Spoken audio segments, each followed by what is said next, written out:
riqualificazione in Piazza Barche è un grande progetto con grandi idee. Sì, è un grande progetto con grandi idee che riprende peraltro delle linee già tracciate in passato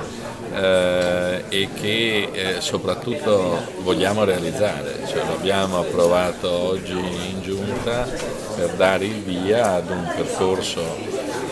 sia amministrativo, burocratico, sia di confronto anche con gli interessati per fare in modo che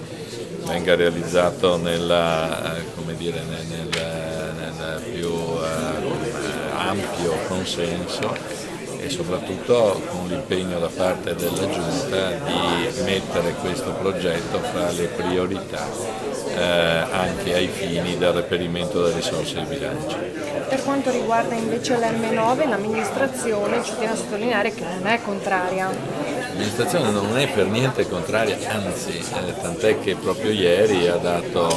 fatto un ulteriore passo avanti nelle procedure di approvazione e per l'amministrazione anche questo è un progetto importantissimo. Le uniche preoccupazioni che possono venire è che siccome è un progetto di grande impegno anche economico è che le risorse ci siano e che vengano ben impiegate. Il progetto di Piazza Barche è fondamentale per lo sviluppo del centro storico di Mestre e credo che sia questo piano in grado di riunire molte attività che stiamo promuovendo. Faccio riferimento al piano di recupero di Piazzale Cialdini, essenziale per lo sviluppo anche del tram, del nuovo polo di Fornaci da Re che permette di unire Piazza Barche a Altobello e faccio riferimento allo sviluppo di Via Poerio che è la naturale espansione di Piazza Ferretto in connessione con l'M9. Tutti questi progetti sono tenuti insieme dal progetto di Piazza Barche che amplia in modo davvero significativo il centro di Mestre, valorizzando da un lato l'infrastrutturazione della mobilità pubblica, ferro, il tram, e dall'altro lato la pedonalizzazione sempre più estesa del centro stesso. Si tratta quindi di un progetto strategico per la riqualificazione del centro e non è un caso che le funzioni commerciali siano da padrone, che completano il quadro delle funzioni legate all'intrattenimento al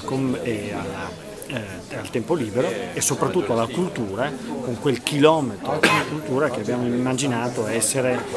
la spina dorsale del futuro delle grandi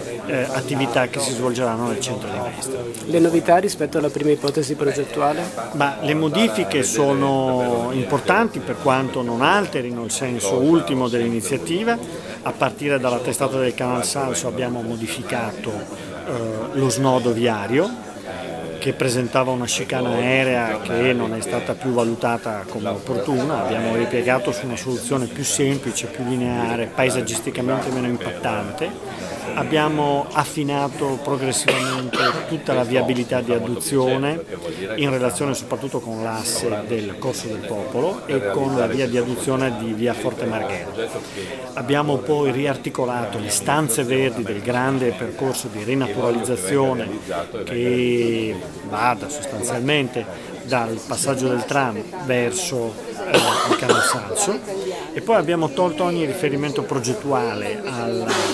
sistemazione del mercato fisso perché si è ritenuto che da un lato fosse necessario avere un più proficuo dialogo con le associazioni di categoria, dall'altro lato vogliamo che lo sviluppo del commercio sia pienamente coerente con la tutela delle preesistenze ambientali, in particolare degli alberi, che già là insistono.